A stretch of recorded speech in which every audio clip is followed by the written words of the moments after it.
of the 33, how I like to employ, doesn't matter what side they're on, that our buck and our stud are interchangeable. I like to have your backer stacked. I don't want thought process. No more than 4 yards. Welcome to X and O to Joe's. I'm Gene Clemens, coming to you today with a concept out of the 3-3 stack. Basic 4-man pressures out of the 3-3 stack with a cover 3 look over the top of them. So this is going to get into the basics of the 33, how I like to employ a 4-man pressure from anywhere on the field, and then how we subsequently make up for that lack of person in coverage on the back end. So pay attention here. If you look right now, we've got our basic 33 formation made up versus a 2x2 set. So when we're looking at our 33 versus a balanced set, that's what this is, 2x2 balanced set. We don't know where the strength is, but we'll always assume that the strength is the field. So if we have a balanced set, we'll say that this is the field. We'll set our people to the field. Now, what we'd like to get to is an opportunity that all of these guys are interchangeable, that our demon and our whip are interchangeable, so it doesn't matter what side they're on, that our buck and our stud are interchangeable, it doesn't matter what side they're on, and that our two ends are interchangeable, it doesn't matter which side they're on. Now I'm going to start up front. For me, I like the two-gap philosophy when it comes to 3-man fronts. I like our ends to be able to two-gap. So in any type of basic thing we do, they're going to two-gap. So they're going to split the tackles, and the centers right down the middle. They're going to engage and almost run block these guys, and they are responsible for either gap, depending upon what's coming their way. Now, two-gapping is something that you actually have to work on and develop with your players so that they absolutely understand what it is they're supposed to do every play. You can't have a guy peeking here, then all of a sudden the ball gets ran up that way. The idea is that these guys, these guards, have to make a decision.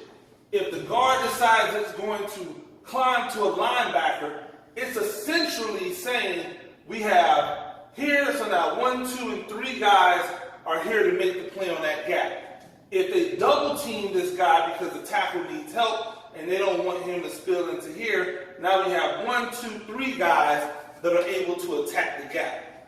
So that's why I like the two-gap philosophy right here. Another thing that I always tell people is that you want to have your backers stacked no more than 4 yards back, because I think that they should be run first, pass second. I want them to be able to get to the run game immediately. I don't want them to have to sit and wait. I don't want thought processes. I want action. I want it to be automatic. They see guard go that way, they go that way. And so I want them to be at 4 yards stacked immediately behind these ends, and then they can play games where they move up and move back, but at the snap of the ball, I'd like them to be at 4 yards depth. Our whip and our demon are going to be set on the inside, either head up to inside of the number 2 receiver. Head up to inside of the number 2 receiver. Now I know some people like to put them outside, but for me, I don't particularly like to put them outside because I want to be able to force these guys to have to release outside. That, therefore, widening them out and not allowing them to get into the pass formation before my guys are able to drop into coverage. So I like to get hands-on all the time, one by one, inside of number 2. So they are pressed up every time on number 2. They have to collision number 2 when they're in coverage. Our cornerbacks, they sit at 6 yards. They're in cover 3, obviously. So they're going to be in 6 yards. They're bailing on the snap. Our free safety is going to be at 12 yards, working deep middle. So, what do our four-man pressures consist of? The four-man pressures consist of anything that we can do that allows us to draw on a pressure from any one of these five positions. So any one of these five positions allows us to be able to bring a fourth guy and still play coverage behind. I'll explain in a second. So first of all, when you're talking about cover three, you want to make sure that your cornerbacks and your free safeties understand this is not man.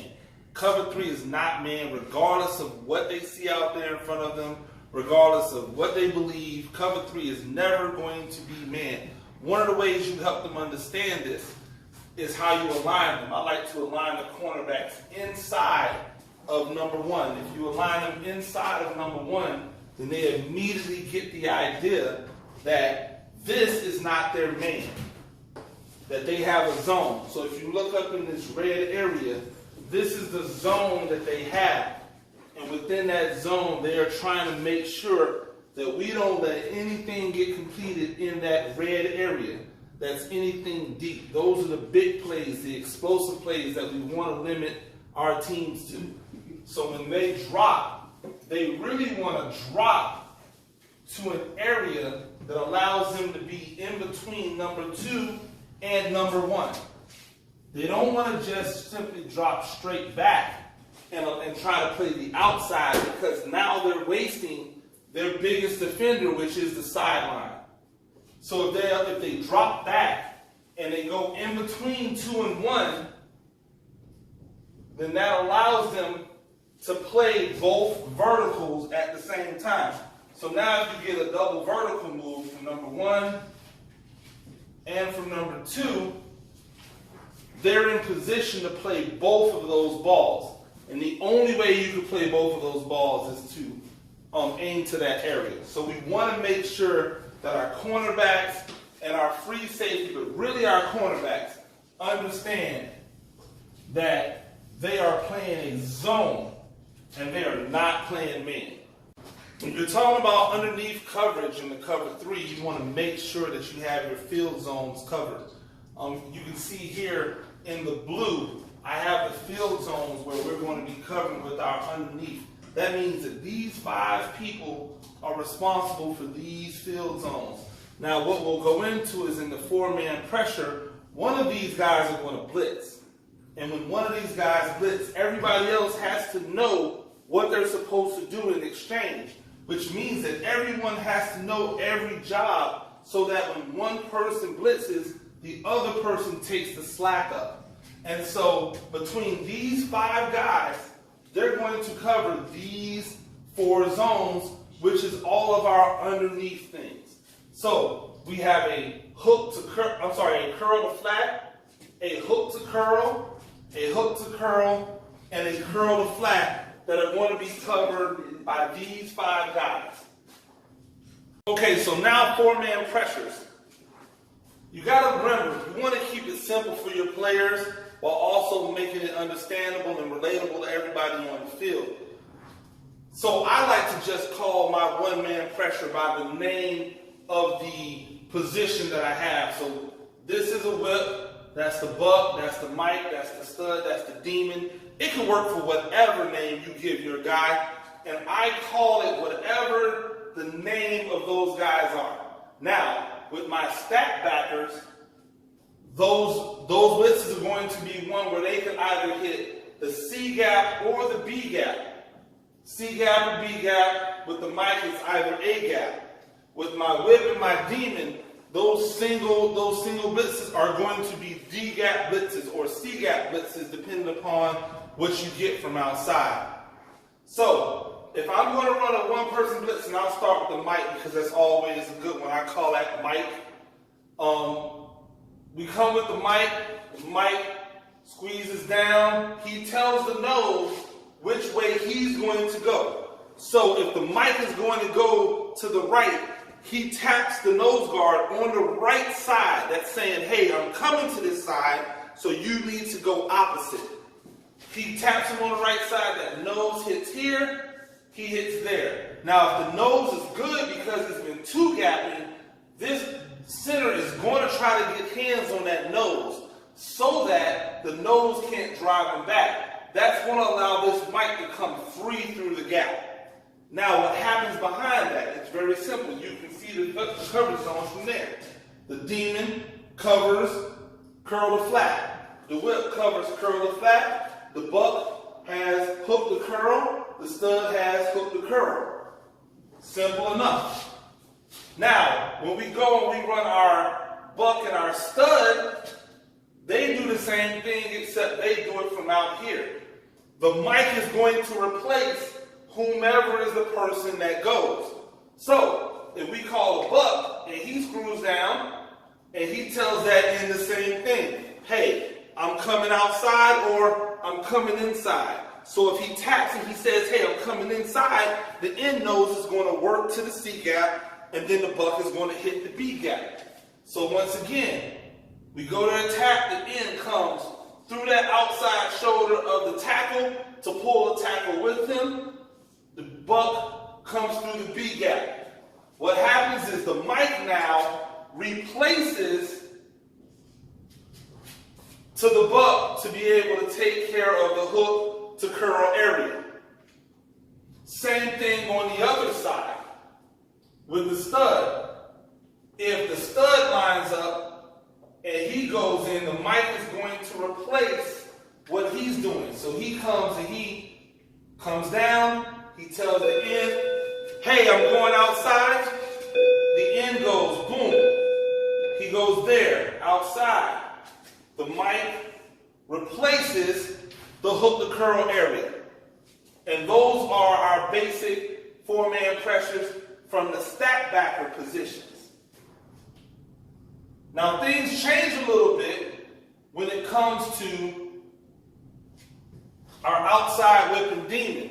Because they're curl to flat, when they come off and they're automatic C-gap, D-gap rushers, we know that whatever side we call the end knows that they're going to go to the B-gap. And that demon and or whip are going to come off edge. Which means that not only does the stud have to cover the curl to flat now, but the mic has to cover the hook to curl. So, what happens? This end, this demon's coming, the end shoots through, demon screws, comes off edge, this stud works, curl to flat, this mic works, hook to curl. Now, we want to always collision 2 and 2 goes vertical, which means that when the stud goes through, if 2 goes vertical, he's going to collision number 2 and make sure that number 2 can't get a clear route vertical so that the mic can get over the top. The buck on this side still has his normal job. The whip on this side still has his normal job. On the opposite side, we get our whip blitz, four-man pressure. The whip comes off edge, this end knows that it's going B-gap, so it goes through that inside leg or inside shoulder of the tackle. The whip comes off edge, the B buzzes and goes curl to flat. The mic goes hook to curl. Everybody does their normal job on the back side. 2-gap, 2-gap.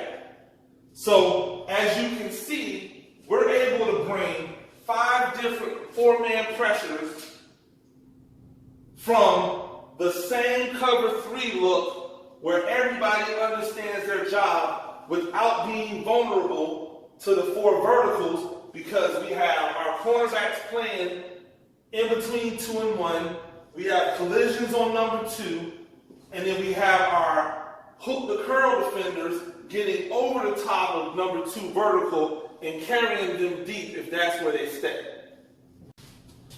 I really hope you found this video enlightening, helpful in any type of way.